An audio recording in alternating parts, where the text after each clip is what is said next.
Give me the track. Yo, can you change the channel? Give me the track. In other news, here's Jerome to talk about some incredible Arab American stories for Arab American Month. Greetings, ladies and germs. The first of the 3 stories that we are going to be covering is Aladdin. That's it, Aladdin. This is the real Aladdin. Aladdin starts as a suspenseful story about how good always triumphs evil. The story starts with a young and willful boy named Aladdin. Aladdin always helped others whenever he could. One day, Aladdin encounters a man who he realizes is his uncle. What Aladdin doesn't realize is that it was actually Maghreb the sorcerer. Maghreb, posed as Aladdin's uncle, tells Aladdin of a secret cave in which he will find a magical lamp. As Aladdin finds and searches the cave, he is suddenly trapped. As a last resort, Aladdin rubs the lamp, which summons a magical genie. The genie gives Aladdin 3 wishes.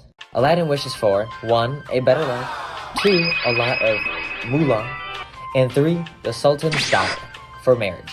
As Aladdin makes his way to his new castle with his new wife, Maghreb sees Aladdin and realizes he has the lamp.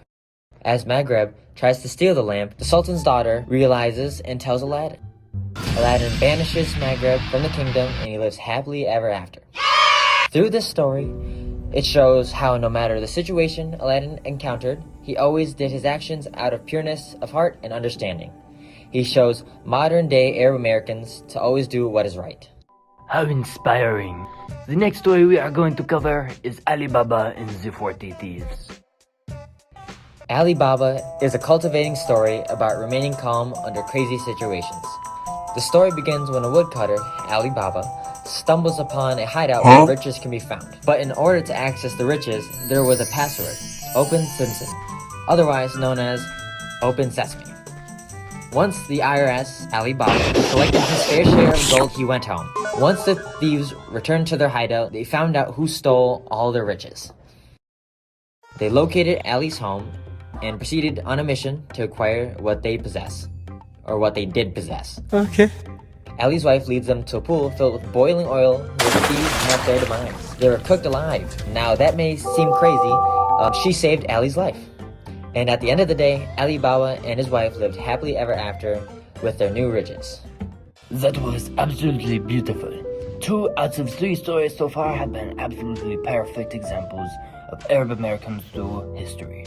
Now, let's see if we can go for 3 out of 3 on this last story, 1001 Nights. Oh, Harold, how does this story exactly relate to Arab American Month? Tell us why.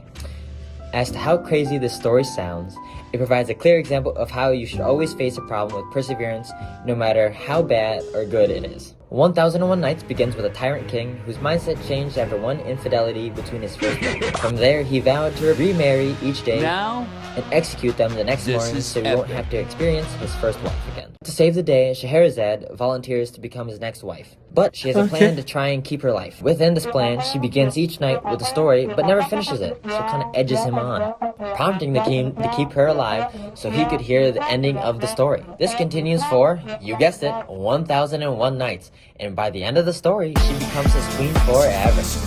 Wow, that was absolutely brilliant. Thank you, Harold, for coming on our story to talk about these 3 Arab American stories with us today. Goodbye. What?